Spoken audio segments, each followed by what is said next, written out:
Okay, 6 in the slow motion one, go to 81 black. 3, 2, 1, let go.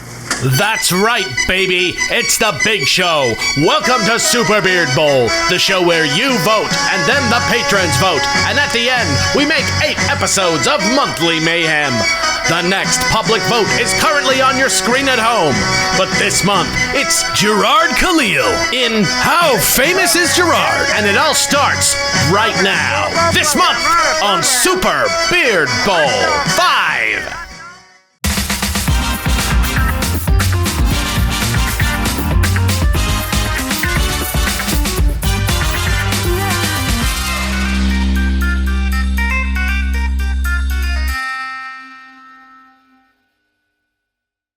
Hello, everyone, and welcome to another episode of How Famous is Jirard, the show where I interview someone who apparently is famous outside of my friend circle, or in this case, in my friend circle, because today joining us is the one and only Shane Gill of Normal Boots and Did You Know Gaming. Shane, welcome to the show. How are you doing today? Thanks for having me, and I'm glad I'm going to be by far the least famous person you have. Hands down. That is not true. I feel like you're not that. It's not that you're not famous. It's that no one actually knows who you are, which is hilarious to me. Because you kind of designed that on purpose a little bit to a degree. I feel like absolutely when it comes to the Did You Know Gaming brand. So let's actually just start right there. I got you for about an hour, Shane, based on my slow ass speedrunning this game. But I'm sure you know this game well enough that I don't need to fill you in on the Mega Man lore. But you are more than welcome to comment as you see fit. So let's start from the beginning. I tried to Google you, which was hilarious. Oh no. Because I want all the other Shane Gills. No, hold on. I gotta pause it for 1 second just because I want to show you. I searched Did You Know Gaming Shane Gill. I always try and do this as best I can. And the first thing to pop up is Peanut Butter Gamer's fandom wiki. Oh, is God. The first thing that shows up. Because you can definitely tell that it is not accurate information. It says Shane Gill is the writer and creator of Normal Boots' Did You Know Gaming. That's true. He doesn't host the show. Instead, he uses YouTube personalities. He also founded Hidden Block. And then all it has is your appearances in Minecraft Hardcore and any video that you film with PBG. And at this point, it's just Mountain Blade is the only thing that showcases you in that, and it's so outdated. Yeah, I was gonna say that's like what, 12 years ago. Yeah, there is a Minecraft Normal Boots Season 1, which we shot right before the pandemic. That is listed here. Oh, so they skipped right from the beginning to right to the end. Exactly. Yeah. Yeah, and then here's some mentions of you. I don't know if they're true. They sound true to me. Shane is one of the Normal Boots members to die in Roller Coaster Tycoon 2. Don't know what the fuck that means. I'm assuming that's... Me neither. Shane asked whether or not JonTron is hotter during a Q&A. That sounds like something I would ask. And then PBG says that Shane has the opposite personality of him at an SGC panel and wants to date him in Asagao Academy. Well, that's everyone apparently. That shows you how old this fandom page has been updated. Yeah, I don't know if Austin ever actually said that, but I guess they'd know better than I do. I'm sure he doesn't remember. Outside of that, the only other thing that's on this wiki is your Minecraft Hardcore headshot, which is an old photo of you that I don't think you've used in years. Oh, is it the okay face? Not even. It's like you looking to your left. Am I wearing a white hoodie? No, it's just your head. Oh, okay. Yeah, it's just your head. No other photo. And then of course, as far as Google goes, your social media is the next thing to show up, as well as Did You Know Gaming, and that's about it. So no one really based off of my gamer research here at fandom.com via the Peanut Butter Gamer Wiki, there is not a lot of information about you, which I think is so funny. Yeah, let's keep it that way. Well, I don't want to delve into like where you came from necessarily, but I'd love to kind of pick your brain, because I've known you, I think, just from Did You Know Gaming, but you and I kind of met later on down in the formation of Normal Boots and everything else, just because at the time, and we talked this a couple weeks ago, John and I weren't really talking very much, and that's when you and John met and started having a relationship. So how did you meet John, and how did that kind of start the inception of Did You Know Gaming? Because I think for a while there was a dumb theory that John was the creator of Did You Know Gaming for some weird ass reason. You have no idea how many times, like, websites like Gizmodo and other sites like that, like tech sites, gaming sites, have talked about Did You Know Gaming, and then just like put like either John or Aaron Normal from Game Boots Grumps as the creator as really? Did You Know Gaming. Ridiculous amount of times. I remember once actually. This is actually quite funny. I think it was an email from Nintendo, and they were trying to invite me to some Star Fox event where I think you went to this, where people got to interview Miyamoto. Yeah. It was me and Jaywitz were the only ones that did it. Yeah, I can tell you why. Because I only found out about this email when it was far too late to accept it, and it's because they sent it to John, and it opened up with, "Dear Ego Raptor, we would love for Did You Know Gaming to join this event." So they labeled it Ego Raptor, sent it to John, and it was meant for me. Dude, stop it. And the sad thing is that it was in New York. When you lived in New York, you could have easily have gone. Actually, I think that might have been a bit sooner than that, but also I would have gone. It's only a 5-hour flight. Yeah. Dude, what a bummer. I know. I was dumb bummer. I know. I was gutted when I saw that, because that's one of the few things I would have actually exposed myself for. What a freaking bummer. And that's, I mean, honestly, like, I'm biased, obviously, because I love the game, but, you know, Star Fox Zero didn't end up being anything anyone enjoyed, but that interview, it was so cool, just because you got a kind of a raw Miyamoto. Like, he had Bill Trinan, but, like... Yeah, exactly, and because he's such, like, he's so important at the company, none of what he says is filtered through PR. Yeah, exactly. So it's just raw, whatever he's thinking, and that's what you get. That is insane. I'm so sad, because I would have loved to have seen the Did You Know Gaming interview, especially from with you at that event. That would have been amazing. I would have been asking him the most obscure shit possible. Bill Truman had to be like, please leave. Yeah, I would have been escorted out of the building by Bill Trinan personally, as Miyamoto watched through the window. Okay, so... But yeah, John, how I met John. So when I was... This story goes way, way back. So I met John before I did YouTube. I think maybe a year or two before. And the reason is because when I was 12, 13 years old, I started making pixel art as a hobby, because I wanted to get into game development. And I got this piece of software called the Games Factory, which is what developed into ClickTeam Fusion today. Same basically software suites, just evolved over time. And I wanted to start making my own graphics to make my own games. So I thought, I have to learn how to make pixel art. So that's what I did. And I still make pixel art every now and then. So I've been doing it on and off for over 20 years now.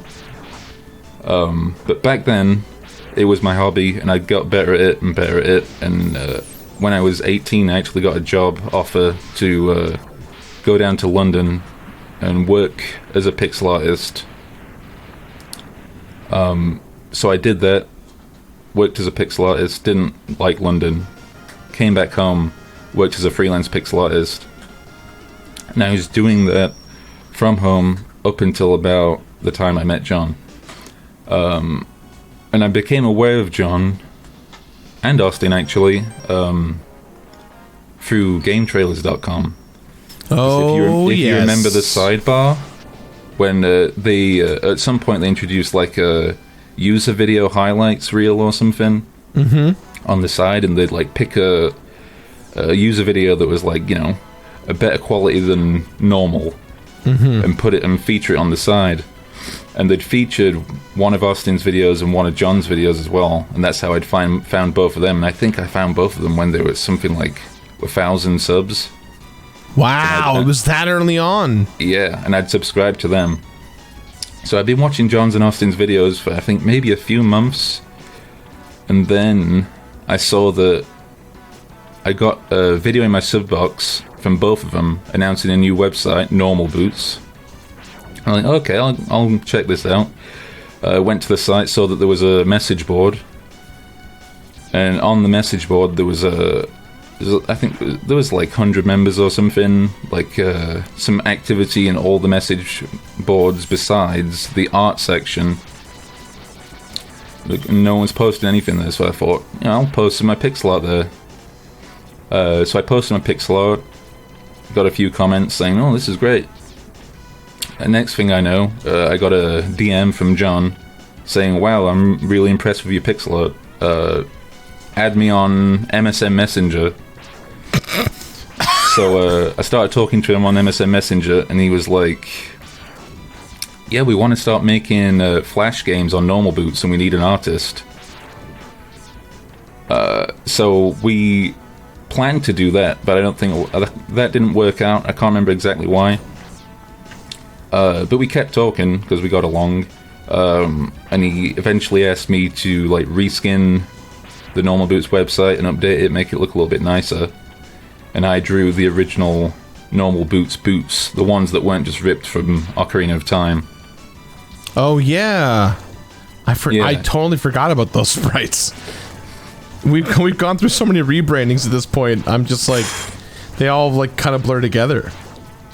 Yeah, it's hard to me to remember which one's which as well. So, okay. Oh yeah, the message boards, right. So, an interesting fact about those message boards is that they were only up for about a week or two, and then they got hacked a lot, didn't they? Well, John and Austin had to take them down because they got raided by porn bots. And then Google messaged them and were like, hey, you need to like get rid of all these porn bots, because they had Google AdSense on the site, and Google saw that they had pornography on it. Holy and they were like, God. you need to take action. And I don't think John and Austin knew how to address the issue, so they just nuked the forums and deleted everything.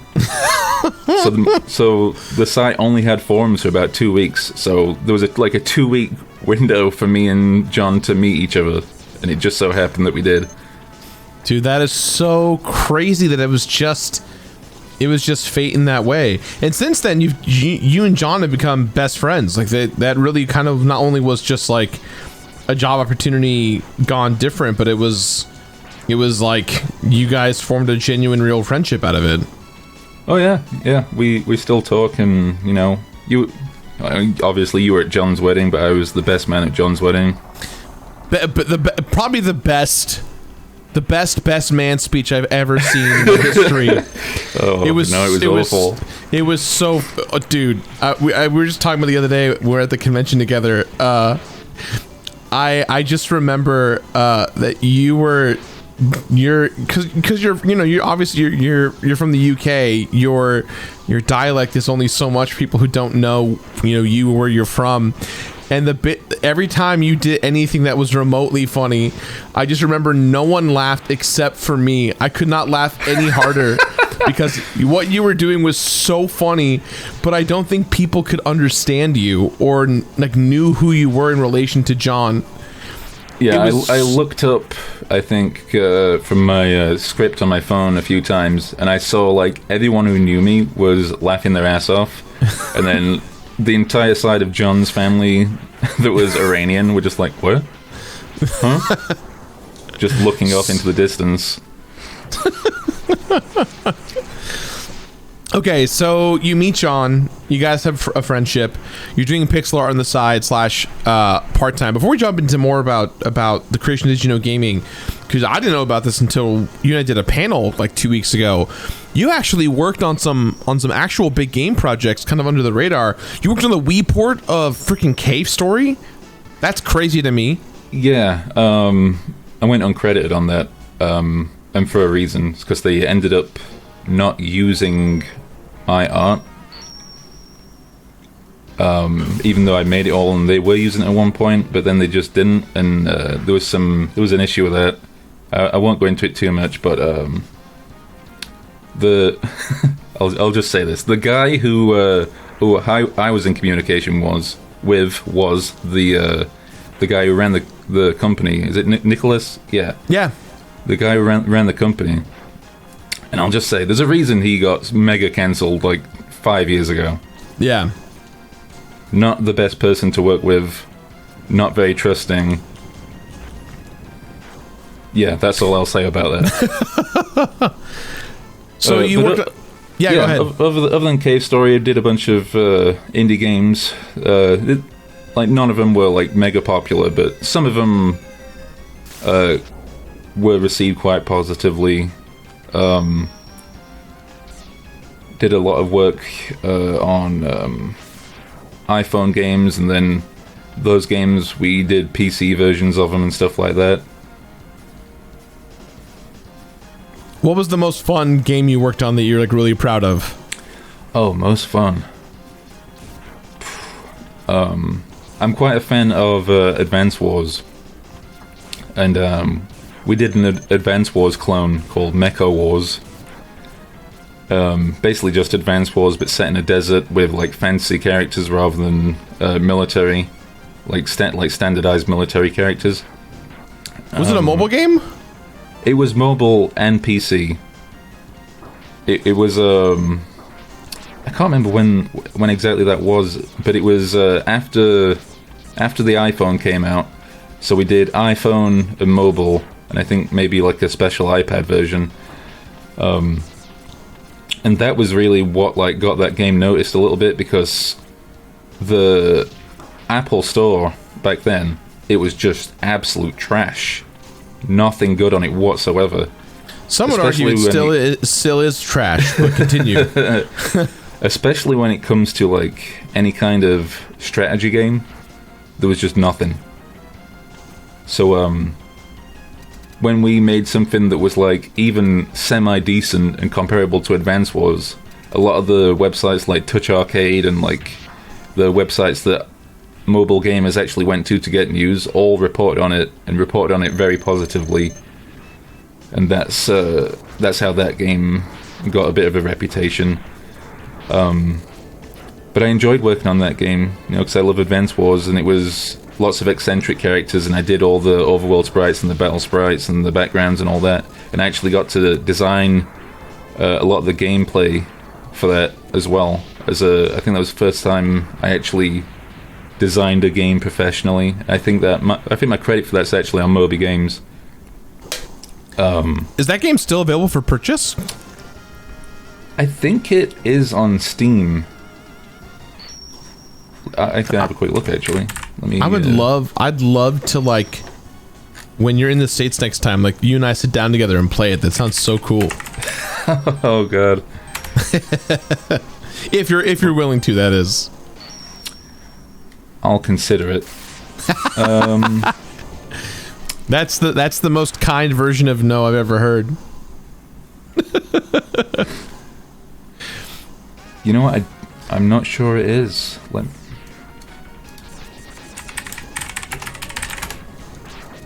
Okay. The HD remake of that game is on Steam, but the original is not. Oh, did they redo all the art in the HD remake? Yeah, I think a few years later, they redid the art of the game so it wasn't pixel art, so it was drawn vector art, and then sold that. So that version's on Steam, but the one I did art for isn't. Oh, that's a bummer. Yeah. It's fine though. I don't mind. I wonder if there's like a website that backed it up somewhere that has the original builds. Oh, I'm sure there is, because back when that game came out, iPhone piracy was rampant. Yeah. So, sorry, go ahead. No, you go ahead.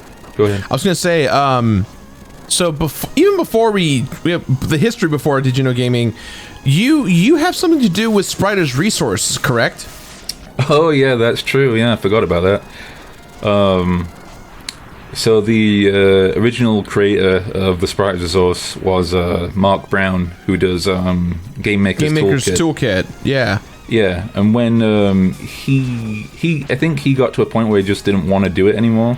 Mm-hmm. And I was a part of a pixel art community called Pixel Tendo.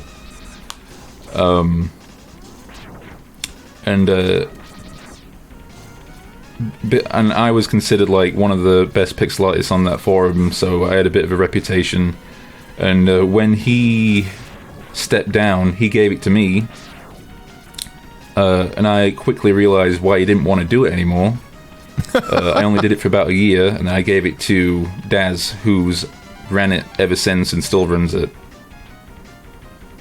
And Daz also works with you on Did You Know Gaming, correct? That's right. He does some stuff for Did You Know Gaming.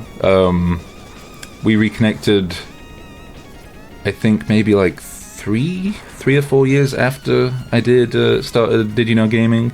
We'd ever since like I gave him the website, we'd intermittently talked like once every year or two, just quick conversations, not really talking that much. And then we got to talking again, and we thought of coming up with a way where we could streamline the trivia submission process to Did You Know Gaming, because at the time it wasn't just a YouTube channel, it was also a Tumblr blog, and it actually started off as a Tumblr blog. And we ended up creating VG Facts together, which is basically just sort of Facts, that's right. Yeah, basically just a trivia database full of user-submitted content. And from that, Dad started doing work for Did You Know Gaming. So let's talk about the Tumblr blog. So when did the idea for it come up?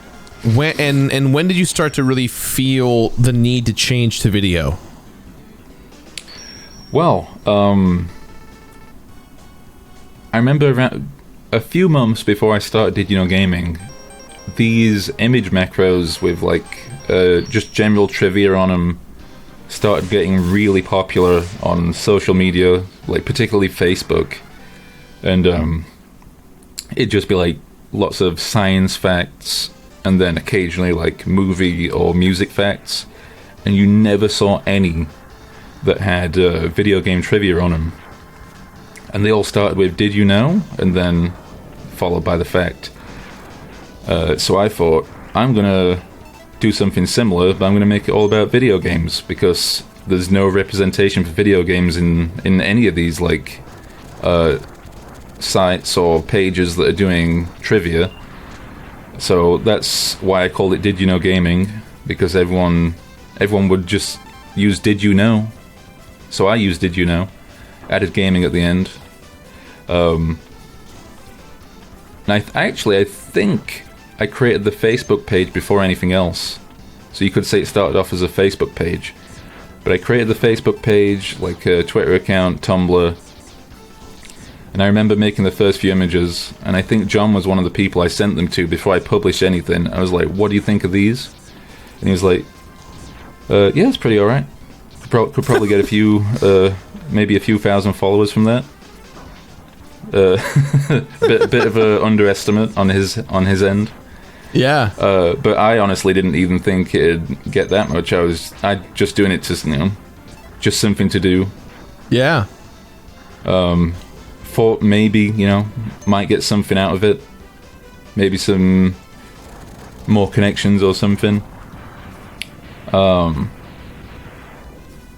yeah, started making those images, started posting them, and then all of a sudden, every page on like social media is getting like thousands of followers every day.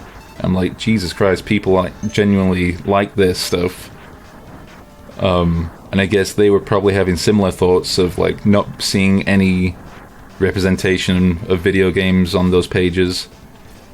So they were like, finally, some video game trivia. Yeah.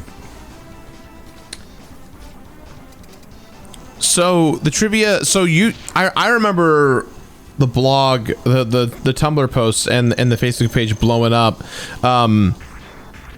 How many months into Did You Know Gaming did you then switch to video, or rather, because you did both for a very long time, and then eventually you stopped the Tumblr post and just did the videos, right? Yeah, that's right. Oh, actually, I just remembered. So Did You Know Gaming, the Tumblr blog, really took off because of Reddit, really. I checked Reddit one day because the stats on the back end of Did You Know Gaming saying you're getting a lot of like viewers coming in from Reddit. So I went to Reddit, looked to the front page of Reddit. There's a Did You Know Gaming post on the front page of Reddit. I'm like, what the hell? Like, why is this on the front page of Reddit? And then I think every single day for like a week straight, there was a Did You Know Gaming post on the front page of Reddit, like repeatedly going viral day after day. And before I knew it, there was millions of hits on the website, like millions and millions. And everything just exploded, getting tens of thousands of followers on Tumblr, Facebook, Twitter. And I was like, okay, like this is turning into something big. I have ads on the blog and they're bringing some income. But I know from personal experience, because I'd ran the Sprite Resource, that website ads don't actually bring in much money at all. Yeah. I knew that video ads made way more. And I was like, okay, I have an opportunity here to actually turn this into a living. But I can only do that if I start making video content. And that's really the reason I started making YouTube. So you knew from day one, you were just like me in that, like, hey, this is a career opportunity. This is where money could be made. And something could be created out of it. I feel like a lot of people that started in our era were kind of like, I just made something and then it worked and then I started making money, but that wasn't important. In your instance, you were like, hey, I want to make money from day one. I want to make income based off of this. Well, I mean, it didn't start as a money making thing. Of course. But it never does. You know, when that opportunity comes along, you're like, okay, I'm going to make sure this hobby can be a career. Yeah. Totally. Who wouldn't want to be their own boss and be able to work and do things whenever they wanted? Right, exactly. And have a stable income from it. Yeah. Well, I say stable income, an income from it. And so yeah, that's why I started making. It was stable at one point. That's true. It was stable income at one point. Yeah. Very consistent. But it was funny. I remember making a YouTube account and like posting it on the social media, and like, hey, there's a YouTube account. I'm gonna make some videos eventually. And I think the YouTube channel got like 3,000 subscribers for it before I'd even made anything. Oh, dude, that's awesome. That's like, and then back in the day, that's like you're a YouTuber overnight. I know it was. I was pretty happy to see it.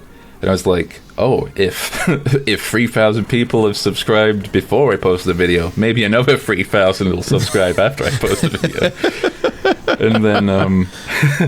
And then I posted the first video, and I was like, what the absolute fuck is going on? Because it just blew up instantly.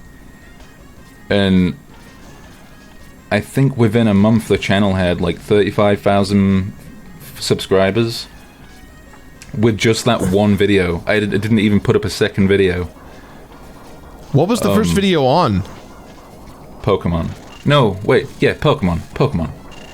Incredibly bad video, which I'm pretty sure is 100% inaccurate at this point in time.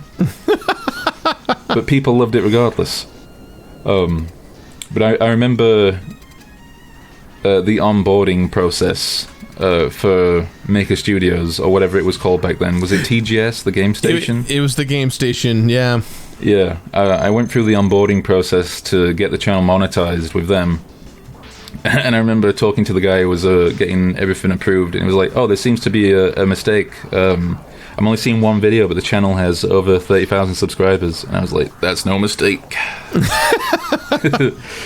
Them numbers are the genuine article. And he was like, nice.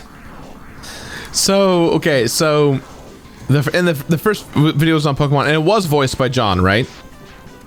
No, actually, it was voiced by my friend Remix, who had a YouTube channel called Weekly Tube Show. And I'd known him since Pixel Tendo as well. And it just so happened that he'd started doing YouTube, but he was doing like edits of anime stuff and redubbing them to be comical, kind of like Team 4-Star. Yeah. So his stuff wasn't monetizable, and he'd never been earning a living, but he had done a lot of practice with voice acting and narration, and he had a good quality microphone setup. So I was like, why the hell would I record myself when I have a shitty mic, no experience, when I can just ask a friend to do it for me who has a ton of experience and a nice microphone for the time? So I asked him to voice it.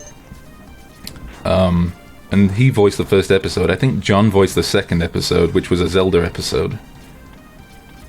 Yeah, I remember when I found the channel, there was I think there was 3 videos, and I think it was John did a video and Aaron had done a video, or am I remembering that wrong? Or John had done a few videos. Why don't I go and check? Because I don't remember either. You've only been doing it for a decade, no big deal. Man. Sorry, didn't mean to make you feel old for a sec. It's all good. Yeah, so,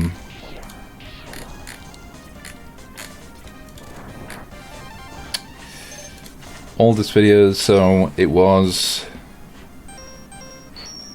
Yeah, so John did the second and third video, and then Aaron voiced the 4th episode. And I think it was as soon as that Zelda video went up, I think that's when Aaron realized that the first video wasn't me voicing it, and he messaged John like, "Yo, can you get me in on this? Can I voice a video?" And then John messaged me and was like, "Hell the fuck yes, he can." Because at the time, I think Aaron was like the second most subscribed to gaming YouTuber behind AVGN on YouTube. Crazy times. And I think back then, I think only AVGN had over 1 million subscribers. I think that's right. Or maybe not even that. Well, I'm sure there was, I think there was like, there were other gaming YouTubers that had that size, but like the circles of content were way different, right? Like you're talking like people who like didn't make gaming content, but maybe they made like gaming adjacent, like music videos or whatever. Oh yeah, yeah. Because like you could include Smosh, I guess. Exactly. They did, like, the gaming rap, gaming music videos and stuff. Yeah, like technically speaking, like they weren't a gaming channel. They but, like, they were the only 2 hardcore gaming channels. Right, right. Specifically gaming. It's so interesting because I think if I know Aaron, because he's like one of the nicest guys ever, his whole thing probably was like, hey, I would love to like get my voice acting chops like kind of primed for this, because I think that was the one thing that I always admired about Did You Know Gaming, was that it wasn't just the structure, but it was always like, you know, you created this iconographic phrase of "Did you know," and how to say it was kind of established. It like did you know? Like Exactly. Yeah. Yeah. And within that, it's like there's a level of like a badge of honor, if you will, just based off of the success of Did You Know Gaming. I think that was like when I saw it, I think immediately for me, I was like, dude, I would love to voice one. And I think I've voiced like 2 or 3, but I wanted to voice one strictly because to me, Did You Know Gaming was kind of like a, hey, if you were on this, you made it. You had a good channel that Shane was like, thought your stuff was good and like believed in your ability to bring value to Did You Know Gaming, and that's why you're voicing it. Yeah, and that's wild to me. Like I don't think that really set in. Like, and I realized that people really felt that way, maybe until only like a few years ago, actually. When people, I think one of them was Nakey Jake. After he blew up, I think he voiced Did You Know Gaming, and he said one of my like dreams was voicing a Did You Know Gaming video, and like that was on his checklist of things to accomplish on YouTube. Yeah, man, it became this huge badge of honor, and it still is to this day. You know, I know obviously now you're not producing so much with the every episode needs to be voiced by a content creator, and you still have them from time to time, but yeah, like it definitely was. And I think it's because the content and the quality of the content was so high, because you know, and you know, you're a data fiend, you see the analytics, like people are watching Did You Know Gaming all the time, and they're constantly absorbing it, and you've got hundreds and hundreds of videos. It creates this level of like, oh man, like this is a historical, it's history about history, for what it's worth. And I think that's like, you know what I mean? Like, it's kind of weird to think about, but yeah, I mean, at this point we could probably do like a 20-minute episode on Did You Know Gaming. Exactly, right? And have it just full of crazy shit that no one knows about. Yeah. Was there ever, I mean, obviously, you know, then we had stuff like, you know, you joined Normal Boots, Asagao Academy, with Kara and Danny, and how that kind of became a thing. That's kind of where I thought the character of Shane Gill was severely underrated, and I thought that's why I always love shooting Normal Boots content with you, because you as a person are so funny. Whether you try to be charismatic or not, there's just, you always bring this level of intensity that's so funny to me, because it's genuinely you, and it's so fun. And when was there ever a moment where you, I mean, obviously you have your own Twitch page where you stream every now and then, but was there ever a moment where you were like, hey, this is going to be like this? Because Did You Know Gaming still to this day is very much like a Shane is not a part of this brand type of content. But did you ever think to yourself, oh, I should make a personal channel, or I should make content just for me, or was that kind of the stopping was the buck was with Did You Know Gaming? I mean, I've considered it every now and then, and I think you know, I got a taste of that working with all you guys on Normal Boots, when we rebooted it, and me and you sort of took the reins of like organizing the content production on that.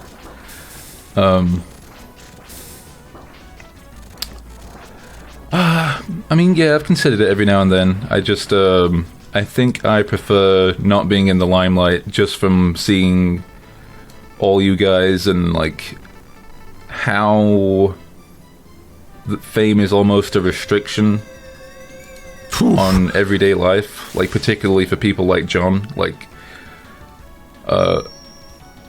even when me and John, like, we'll go to dinner at like a small town middle of nowhere, and we'll get stopped in the middle of eating because someone recognizes him and comes up and like, and obviously, like, you know, you're nice to fans, and you appreciate like their patronage and all that, but if it's happening to you constantly, it can get so grating and just make you not want to like go out and do anything. Yeah. And I don't really want that in my life. I'd rather have the anonymity of just being me. Yeah. Yeah, I feel like with John specifically, John has kind of always been the megastar out of the group when he was in it, and so you kind of always had this level of like Austin and John together. Like their fans are so passionate and so kind, but there's so many of them, and so whenever we do a show together, all of us, like, you know, you and I get a fair amount of fans, obviously, but then like the fans that would come and see them, it's like they're gonna wait for 9 hours to say hello to Austin. You know, they're gonna sit there and as they should, because those guys deserve that success and that fame. They work so hard for it. But like, kind of going along with what you said, like it can be very exhausting and overwhelming, especially because knowing the two of them, like they aren't the most extroverted in the way that people would want them to be when you meet, you know, your favorite content creator, if you will. Oh yeah, and I mean, like, everyone's personality online, there's sort of like a little bit of an exaggerated version of themselves that's a little bit more bombastic and outgoing, at least for a lot of people. Yeah, absolutely. And people have the expectation that everyone's going to be like they are in their video. And when you're meeting fans, you have to sort of engage in that performance. Yeah. And that takes energy away from you as well, having to turn that on. So, Did You Know Gaming has been taking off for a decade now, but more recently, I've noticed that you've been focusing a lot on not just like Did You Know Gaming facts, if you will, in videos, but you've kind of really stepped up your guys' game as a group to really, well, I guess, actually, let's start there. You are one person of Did You Know Gaming, but how big is the team of Did You Know Gaming today, and what's your guys' processes when it comes to making a video? Okay, so there's me, and I basically do a little bit of everything. If there's like a weak link somewhere, or like something's not coming together, I jump in, get on it, and like sort things out. Yeah. And I proofread every script. I do all the thumbnails and SEO and all that stuff. Research writing sometimes, and every now and then, if I absolutely have to, video editing. And under me I have a full-time researcher who's Dr. Lava on Twitter. He works for me full-time, and on top of him, I have like a roster of freelance researchers that'll come in every now and then and work on it. One of the ones I go to more frequently is Dylan, who runs a site called Gaming Alexandria. A few people might know that. Haven't officially hired a video editor, but he basically edits like 90% of the videos now, and that's Malik. He's cartoon gamer on YouTube. Yeah. Then Daz and Greg do an assortment of stuff. They for the longest time they were doing Did You Know Gaming Extra, but we sort of phased that out in the favor of like the more recent content. And now Daz and Greg are focusing on the second channel, Did You Know Gaming Clips, as well as like a bunch of side projects like the Did You Know Gaming tabletop card game that we're making. And that's so cool that you have a card game in the works. Oh yeah. It's fun. I'm pretty hands off with that, but I jump in every now and then if I think something needs to be said. But that's going really well. But that's about everyone, really. And it feels like similar to my team in the sense of like your guys' workflow, that it sounds like you really let, as much as you are the guy in charge, like with Greg and Daz, you're like letting them kind of helm the reins of like what Did You Know Gaming is to a degree, right? Whether it's the card game or it's like if you bring someone on, some of their personality is going to go into the content. That's just how it is. Yeah. Like one example is when we brought Dr. Lava on, he has a very casual writing style, so the writing style's changed a little bit. It's gotten a little bit more casual. Lots of contractions in the scripts.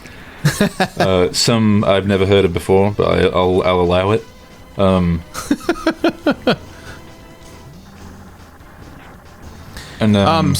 sorry, go ahead. I was just gonna say, yeah, like even the video editing, like you can probably see when Malik started editing, just from like his little details that he puts into the videos and all that. Yeah, you can go ahead.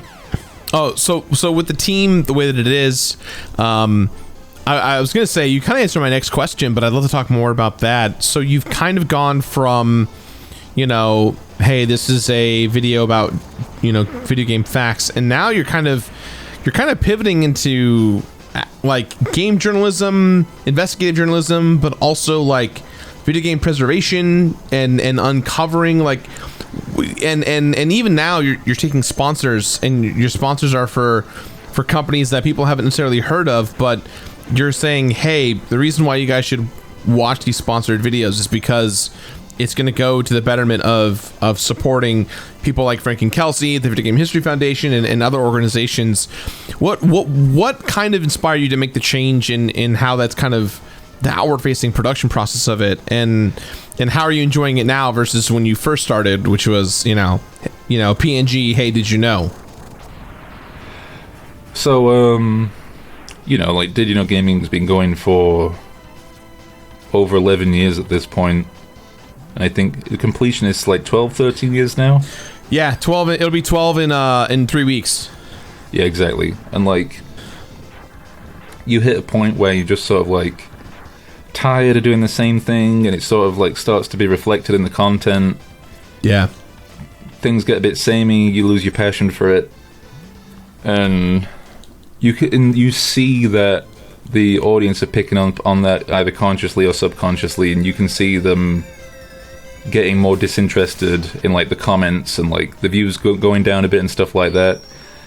And I think I was in like a negative space with the channel for a few years, and I just at a point where I was like, okay, I think things need to change. What should I do?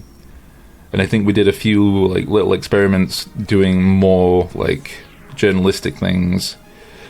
And also it came from kind of a point of necessity, because one, there's only so much trivia that's documented, right? Yeah. So you're going to start running low on the good stuff eventually. And not only that, but when Did You Know Gaming first started, it was a lot harder to research this kind of stuff. Yeah. So people used it as their access to all this information. But over like the past 11 plus years since Did You Know Gaming started, it's become so much easier to just look something up, and lots of things have become way more common knowledge than they were. And I think those two things combined just made it so Did You Know Gaming didn't feel as impactful as it used to. Mm-hmm. And when we did those initial tests to be like more journalistic, I think people immediately like snapped onto it and knew, like, oh, this is new stuff that I couldn't even find if I like searched my own on the internet. Yeah. Because we'd like asked developers, or we'd gone and found an interview in a different language and paid for it to be translated. Like, it's things beyond what most ordinary people can get. And then it sort of like Did You Know Gaming regained its utility and its purpose again. So we started leaning more and more into that. And it kind of just surprised me how many game developers knew what Did You Know Gaming was, and like how many people were just willing to talk to us about everything like they'd ever worked on. Like, you know, even like they'll even stuff that like hasn't been talked about on the channel, like on the off the record stuff, just willing to like sit down and talk for hours on end about everything they've done. And that's when we sort of realized that game developers just truly love talking about everything they've worked on, because they don't really get to do it besides like talking to other game developers while they're making the games. Yeah. Or in the offset chance, it's like Game Informer is going to do a 3-hour journalistic look back at the process of a game that is currently being made versus like, hey, we made, Banjo-Kazooie back in the day, right? Yeah, not only that, man, like, in those interviews, who do they go and talk to? It's always the producer, the director, the lead designer, lead artist. Like, they don't talk to, like, the people who are actually, like, on the ground making most of the stuff. Yeah. Not to downplay those big roles, that they are important, but, like, so many more interesting stories and details you can only get from, like, the guys who are actually writing the code, actually making the art, actually coming up with the designs, and like people, like everyone's recollection varies. You ask 2 developers who worked on the same game the same question, they might give you 2 different answers. Right. So everyone like retains a little bit that another person doesn't, and if you ask like everyone on a team, you sort of get this complete story, and you get a way more interesting story. And that's sort of like what we realized and what we started doing. So we like reach out to as many people as possible, even if like sometimes even if they only got like a special thanks in the credits, and like we'll just go and ask them like, hey, why'd you get a special thanks? And then you never know, it might just because, oh, I have no idea, or it could be like, oh, it's because I went to the studio and this happened. Yeah. Yeah, I guess the future of gaming in that way also can lead to personal stories that attach to things. I remember even just recently, you guys did a video on Cool Spot and the weird promotions, and you reached out to me and you were like, hey, the team wants to ask you questions and talk to you about the contest that you did with the social media stuff with 7-Up. And like that's obviously I'm not a part of video game history, but like, well, you are now. I am now to a degree, right? But the idea being like, hey, this was a thing, and you have a story about it, whether it be minimal or small, or big or small, kind of doesn't really matter. It's about the fact that like, hey, this is a cool story that is out there, and I feel like you're kind of getting a lot of those stories nowadays. And I imagine too that like, I don't know how often you use LinkedIn, but I imagine that a lot of those developers are reaching out to you on LinkedIn or Twitter going, hey, like I worked on this project that no one knows existed. Let's talk about it. Definitely on Twitter. Like we get, I think at this point, maybe like once a month, a developer will like reach out to us in the DMs and be like, hey, I have this stuff from this thing I worked on. And there's like tons of stuff we haven't published yet that developers have shown us or like given to us. Not so much LinkedIn, because we reach out to LinkedIn on mine and Dr. Lava's LinkedIn accounts, and people are like, no one really guys? knows. Like, we both hide behind brands, Right. So no one really knows who either of us is. Yeah, that makes sense. So no one's reaching out to us. We have to do the reaching out. But yeah, it's a surprising amount of people who who get a response. Like, I remember when I first started reaching out to developers on LinkedIn, I was expecting like pretty much no one to get back. But I'd say like maybe like 1 in 5, 1 in 4 people actually give you a response, and that actually leads to something. That's awesome. I recently. Since G4, I started using LinkedIn more, and I've been getting flooded with developers from all over the world who were, and especially because of the eShop videos. So many people are like, "Hey, here's a code for my game. Please download it before the eShop closes." Yeah. But I guess LinkedIn. We used to meme that like LinkedIn is like the future of social media, but like it's kind of become an actual the future utility of your social media usage. Yeah, right. It's interesting how they kind of came together. Well, I guess. I was just gonna say, like, as far as like video game preservation is concerned, like you actually helped on that, because you were saying earlier that you were joking that you're not a part of video game history. Even just for that, you certainly are. Yeah, I guess you're right. I never really thought about it that way.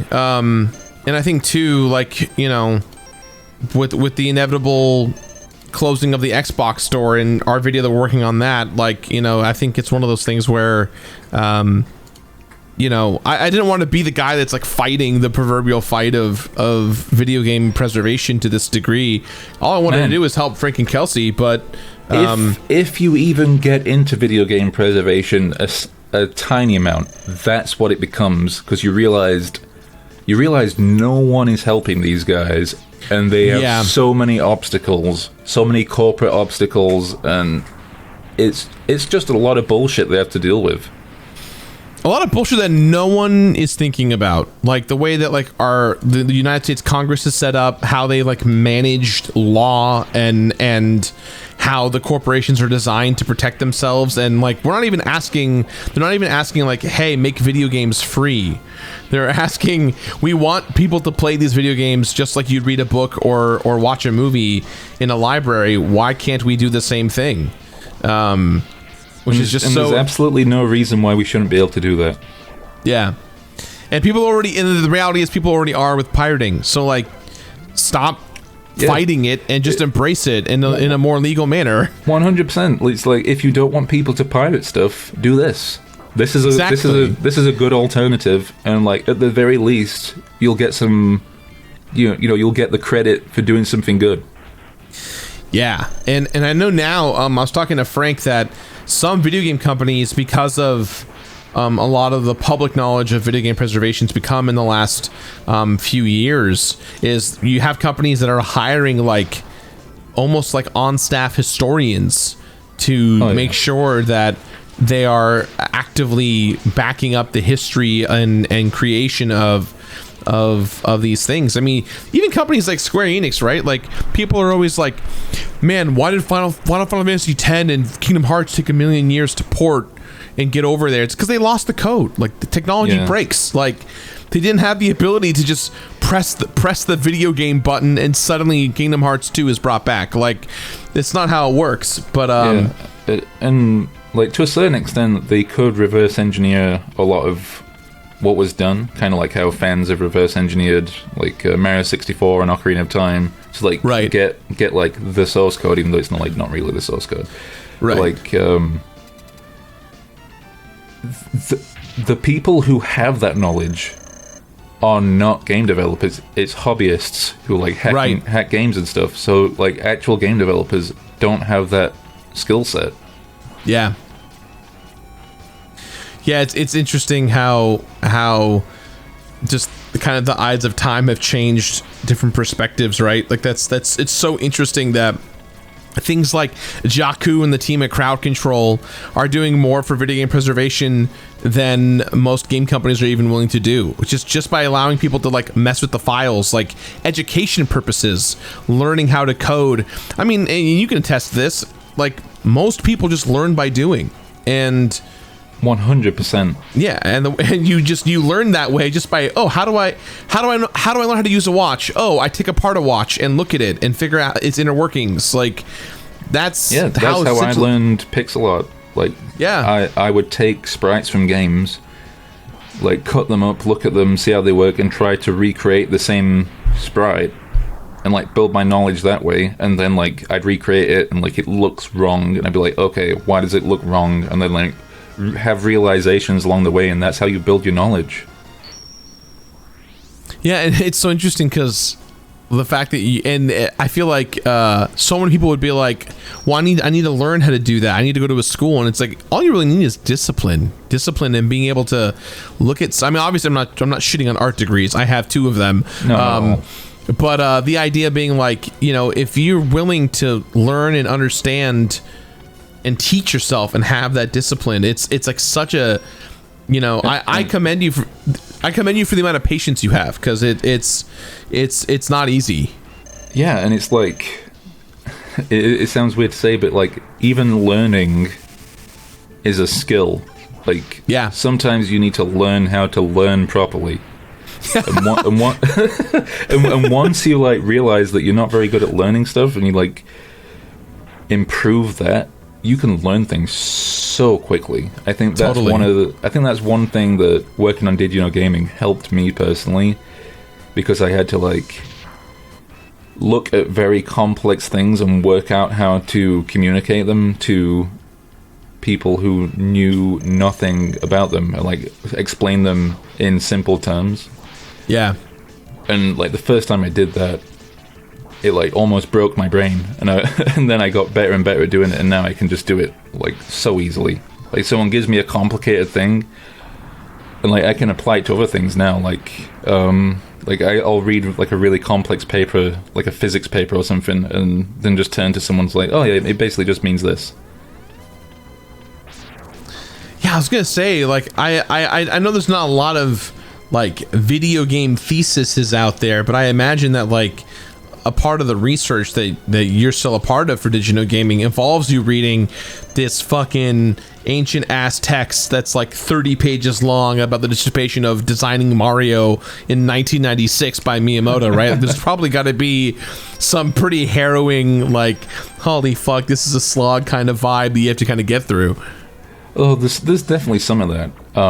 I'd say the biggest slog is probably like just sifting through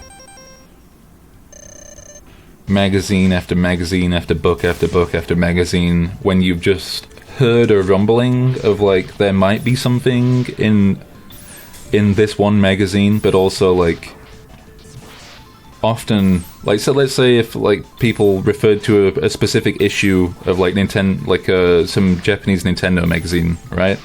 A lot of the time it's not in that issue, and we're like, well, is this a case of like there was no smoke and there was just smoke and no fire, or did it come from somewhere? And we'll go back and read all the adjacent issues, like the month before and the month after, and you have to like go through and translate it all, and then you'll probably find something that they're referring to, and that just looking for something that might be there so many times is such a waste of time. Like, well, it's not a waste of time, but it feels like a waste of time, especially when you don't actually dig up anything, and you're like, okay, I just translated 3 magazines, there's nothing in them.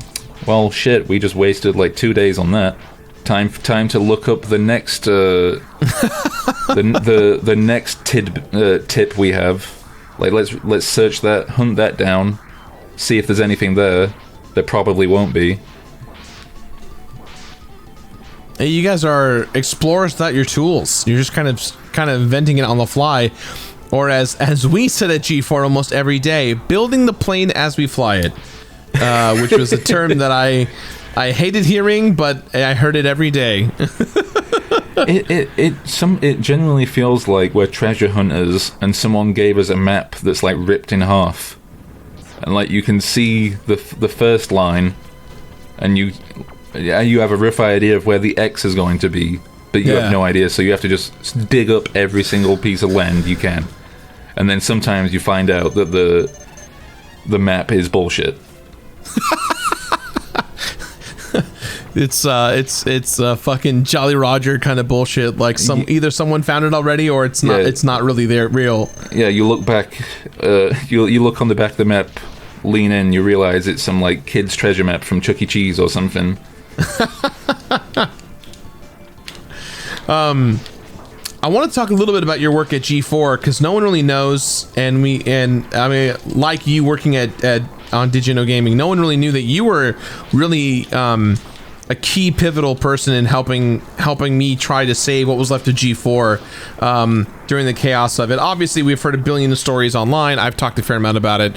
But I came to you and said, hey, Shane, I need your help. I think we can turn this thing around and really come up with a really kick-ass plan to kind of change the analytics, because you're a numbers guy through and through. What was your view on how things were going, and what was kind of your role in helping, for people who don't know, helping me and facilitate, our day-to-day stuff at XPlay? Yeah, so for G4, I think on the books, my job, they had me down as like thumbnail guy, but I was basically making the thumbnails, giving tons of feedback on SEO, diving into the actual YouTube studio sometimes and changing things around. and giving, I think, we had weekly meetings, and I'd like not just talk about SEO, but I'd say like, hey guys, like, you need to like change the content this way. I can see in the analytics that people aren't responding to like this, and this. So I was giving like creative feedback as well. And I think when I started doing that, like the team there was like, oh shit, like, because they had SEO guys of their own. Like they had some. I'm pretty sure they did, didn't they? They had a whole team, and then that team vacated, and then I brought you and Josh in. Yeah. Okay. But the problem is, if you have an SEO guy, all they know is SEO. They don't know content. Right. And I think they realize that, oh, this guy knows SEO and he knows content, so he knows how to like actually change the content to improve the SEO. Novel concept. And as soon as they realized that, they were just like, oh shit. And they just like were super receptive to everything I said, which was a surprise to me because that is so rare. Yeah. That entire team, they were pretty much faultless. Like, from my experience, like, every time I gave them feedback, they'd take it to heart, they'd try it. A lot of the time it worked, you saw an improvement. And you could tell that they just wanted things to work and that they loved what they were doing. Yeah, I think that was one of the core reasons why I brought you in, because I quickly grew attached to the team. The team was so smart and so cool, and they were very forward thinking about like how to produce stuff, and it felt so like, it just felt very groundbreaking what they wanted to do. They wanted this thing to succeed as much as the rest of us did, and I knew that bringing you in would just help. I think you understood exactly what I was trying to do with bringing you in, and I think you saw it too. Yeah, definitely. And we did start, making the changes, and me and you were talking to the production team, and I think it helped as well that the things that I was saying, some of it was echoing what you had been trying to tell them. Yeah. And I think as soon as they'd started hearing it from me, they were like, oh shit, yeah, Jirard also said this, and it sort of like, that made even what I was saying even more impactful. Because, then you have two sources giving you this information. And it's not like they didn't trust me. It's like they needed the validation, because it's always 100%. a risk. Yeah. It's such a gamble to make big changes on the word of one person. Yeah. Especially when no one really knows what the direction overall is. Yeah, when you basically have an entire team that doesn't really understand how YouTube works on the back end, and they're all people who generally only had experience in TV. Yeah. TV and YouTube, completely different games. Yeah. And like the things we talked about, the things we were telling them, they did slowly start to get implemented, and we saw a big change on the channel. Like, I think things were pretty bad when you brought me on. The average views were like 12,000 views per video. Yeah, it's like a Beard Bros video. Well, for a channel that was consistently getting 100 to 200,000 subscribers on 200,000 views, on every video, dropping down to 10 to 12,000 is crushing. Yeah. It's like very very debilitating for morale-wise too. Yeah, they'd lost 90% of their viewership. Yeah. And so when I came in, I think they were getting like 10, 12,000 views per video, and I think it was about 3 months after I started that it got shut down, I think, right? It wasn't very long. No, it was only about 3 or 4 months max. But in those 3 months, we'd gotten the average views on a video up from 10,000 to about 30,000. So it had almost tripled the views on videos in 3 months, just from them implementing that feedback. And I know, and you know as well, that if we would have continued, we would have gotten back up to the 100k plus per video, and things would have been good. Yeah. But the executives or whoever just didn't want to give us the time. They saw it as a failure. They didn't really understand. They probably didn't even perceive the improvement. Like, in their mind, it might have been like something like 10,000 to 30,000. That's still like nothing enough compared to 200,000. And like, yeah, sure, but like, you have to give it time to build up. And I think they genuinely made a bad move there. I think G4 returning, despite having such a hard hit, would have like given that entire team a lot of valuable knowledge and would have proven to that studio that even if you make a venture on YouTube that starts off bad, you can change it to be very successful. Yeah. And it's a shame as well, because like everyone there loved their job, and then like especially the way it ended with like everyone finding out through a leak on Twitter. Yeah. It was a bummer too, because I think my job as an executive in the final days was to come up with all the TV programming. So like, you know, I was working with you to eventually bring Did You Know Gaming to television. The Completionist was about to debut a season on TV. I was working with Cat Icarus and getting his show on G4. Like, we were going to basically build the Adult Swim-esque version of a gaming power hour on TV. And with Scott the Woz. Special. Yeah. Yeah, and especially because we all grew up watching that stuff, you know, like from G4 and beyond with things like Adult Swim. Like, we were on the cusp of making something really cool and really special. And, you know, I had God of Work, which was very well received and was doing well. For good reason. Yeah, and freaking we, you know, it was the second season was greenlit before the first season even aired. Like, we were already on a curvature path upwards. And you know, I'd say you should kickstart season 2 and just try and get it done. I'd love to. I think we need like $100,000, genuinely $100,000 to make season 2, because season 1, I think like it cost a little less than $100,000. I think it cost like 85,000. I think on paper was what it cost us, but I think I put about 20 to 25 into myself, and then the rest was G4. And the way that we did it was it didn't cost us extra cash. What we did was we just shut down the studio for a couple of days. So we didn't because we were spending our cost in the studio was so high that we just said, hey, if we don't produce X-Play this week, that's X amount of dollars that we normally would have to produce X-Play. Let's just save that money and rather reinvest that money into a different project. And that's how I got them to make God of Work. We were able to make, you know, 6 episodes of TV or 1 hour of YouTube or an hour and a half of YouTube in its own way. And the reception could not have been more positive. Like, it was such a cool time. And you were integral in that part too, how we did tagging and titling and the thumbnails. Like, you know, you and Josh were really working hard to help us get that to make it shine as best we could. Yeah, and you know, putting it on your channel instead of G4 was probably the best move you could have done. And like, I think the end goal was sort of like to spread G4's influence to like, and put some shows on other channels as well, and like bring those channels into the G4 network. Yeah.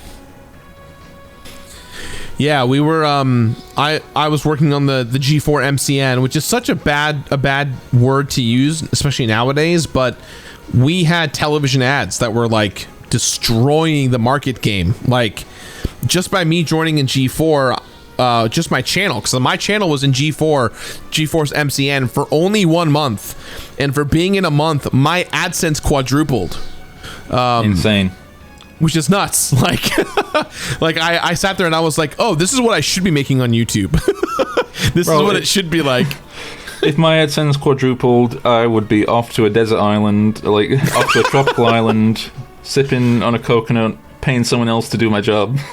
Yeah, right. And the process was there, man. I think I went to you and I was like, oh my God, Shane, look at this. Like, this is it. Like, if we can get this to work, like, And I was it could be just like, huge. yes, Jirard, you can put Did You Know Gaming into this network. Here's a bunch of money, Shane, for doing nothing. Thank you for your time. Yes, I will take this money. Thank you. Shane, thank you so much for joining me. This always goes by so much faster than I think, but that's Mega Man X. Thanks for being here. Thanks for sharing so much fun stuff. Like I feel like now, if someone's out there listening to this, you can accurately create a Did You Know Gaming wiki that has accurate information about Shane, which I find it so ironic considering what Did You Know Gaming is. Oh yeah, someone will do it probably. Maybe. Yeah. Maybe not. Anything else you want to say, Shane, before I let you go? Make sure you like and subscribe to Super Beard Bros. Hell yeah. Make sure you give all your money to Jirard on Patreon. Make sure you follow Jirard on Twitter and everywhere else. Make sure you tweet at him that he is handsome and beautiful. I just need Shane to be my one-man hype man all the time. This is amazing. Awesome, Shane. Thank you so much, man. Really appreciate your time. Thanks for being here, dude. No problem. Thanks for having me.